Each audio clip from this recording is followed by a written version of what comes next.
اچھا، رمضان آتا ہے تو ایک عجیب سی بحث شروع ہو جاتی ہے جس کو سن کر مجھے تعجب ہوتا ہے۔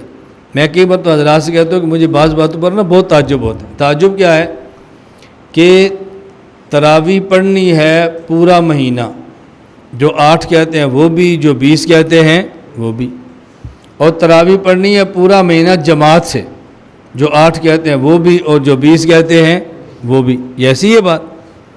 اور جب بحث شروع ہونی ہے تو پھر کہتے ہیں، ہم کہتے ہیں تراویح 20 رکعت ہے اور وہ کہتے ہیں تراویح 8 رکعت ہے۔ ان سے پوچھو جی 20 کیوں ہیں، وہ کہتے ہیں 8 کیوں ہیں، وہ کہتے ہیں اس لیے کہ اللہ کے نبی نے 8 پڑھی تھی۔ اور بھائی حضرت عمر تو 20 کی جماعت کا اہتمام کراتے تھے، تو ہم نے کلمہ عمر کا تھوڑا ہی پڑھا ہے، ہم نے تو اللہ کے نبی کا پڑھا ہے، لہٰذا ہم نبی والی تراویح پڑھیں گے۔ ہم ان سے پوچھتے ہیں کہ اللہ کے نبی صلی اللہ علیہ وسلم نے تراویح تو پورا مہینہ باجماعت نہیں پڑھی تھی، یہ پورا مہینہ جو باجماعت ہے یہ تو حضرت عمر کا طریقہ ہے۔ یہ کس کا طریقہ ہے؟ حضرت عمر کا ہے۔ تو اگر آپ نے نبی والی پڑھنی ہے اور آپ کے خیال میں نبی والی 8 رکعت ہے تو پھر آپ 3 رات جماعت کرا لیا کرو، پورا مہینہ جماعت کیوں کراتے ہو؟ اس پر میں آپ کو ایک لطیفہ سناتا ہوں، پھر بات آپ کو جلدی سمجھ آئے گی۔ آج سے تقریباً 12 سال پہلے یا 13-14 سال پہلے، مجھے اب یاد نہیں ہے، بہرحال کافی سال پہلے لاہور میں نے 20 رکعت تراویح پر بیان کیا۔ جب واپس آ گیا تو مجھے فون آیا، ایک ساتھی نے کہا جی آج آپ نے تراویح پر بیان کیا ہے اور ہم نے آپ سے مناظرہ کرنا ہے۔ میں نے کہا کس پر؟ کہا جی تراویح پر۔ میں نے کہا بھی ہم مسئلہ کھولنا چاہتے ہیں، کسی کو ذلیل نہیں کرنا چاہتے۔ مناظر کی خواہش ہوتی ہے سوال چھپا کے رکھو، مناظرے کے وقت کریں گے تاکہ سامنے والا مناظر شرمندہ ہو۔ میں آپ کو سوال پہلے بتا دیتا ہوں تاکہ آپ تیاری کر کے آ جائیں اور مناظرے کے وقت آپ کو شرمندگی نہ ہو۔ آپ اپنے مناظر کو بتائیں بھی اس سوال کا جواب کس کا کیا ہے، تاکہ پہلے تیاری کر کے مجھے کہتے ہیں جی ٹھیک ہے۔ میں نے کہا آپ تراویح کہاں سے ثابت کرو گے؟ کہا جی قرآن اور حدیث سے۔ میں نے کہا کتنی ثابت کرو گے؟ کہا جی نہ، تراویح کہاں سے ثابت کرو گے؟ کہا جی قرآن اور حدیث سے۔ میں نے کہا قرآن میں تراویح کا ذکر ہے؟ مجھے کہتے ہیں نہیں۔ میں نے کہا جب قرآن میں تراویح کا ذکر ہی نہیں تو آپ قرآن سے ثابت کیسے کرو گے؟ نہیں، ہم حدیث پاک سے ثابت کریں گے۔ میں نے کہا ٹھیک ہے، آپ کتنی رکعتیں ثابت کرو گے؟ کتنی رکعتیں؟ کہا جی 8۔ میں نے کہا جو آپ تراویح پڑھتے ہو بغیر جماعت کی یا با جماعت؟ کہا جی با جماعت۔ میں نے کہا 3 راتیں یا پورا رمضان؟ کہا جی پورا رمضان۔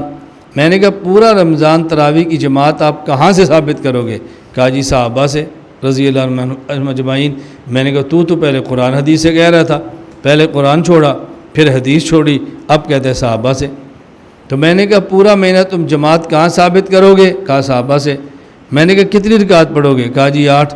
کہاں ثابت کرو گے؟ کہتا جی حدیث سے۔ میں نے کہا پھر واپس چل پڑا، پہلے قرآن چھوڑا، حدیث چھوڑی، صحابہ پر آیا، جب میں نے سوال کیا تو پھر واپس آ گیا۔ میں نے کہا مجھے ایک بات بتا، صحابہ کرام کو یہ پتہ تھا کہ رسول اللہ صلی اللہ علیہ وسلم نے کتنی راتیں پڑھی ہیں، تو ان کو یہ نہیں پتہ تھا کتنی رکعتیں پڑھی ہیں؟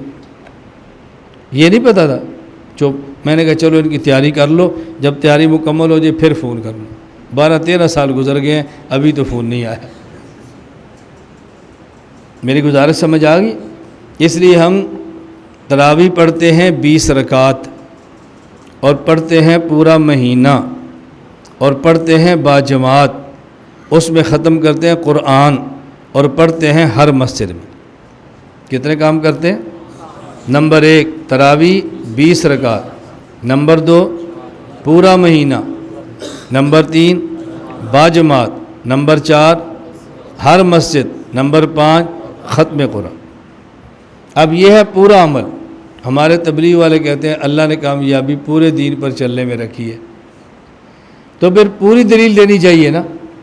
کوئی ایک حدیث پیش کر دو کہ رسول اللہ صلی اللہ علیہ وسلم نے 8 رکعت پڑھی ہوں، پورا مہینہ پڑھی ہوں، باجماعت پڑھی ہوں، اور مسجد نبی کے علاوہ اور مساجد میں بھی حکم دیا ہو اور پھر ختم قرآن کیا ہو، جو تمہارا عمل ہے کوئی ایک حدیث پیش کر دو۔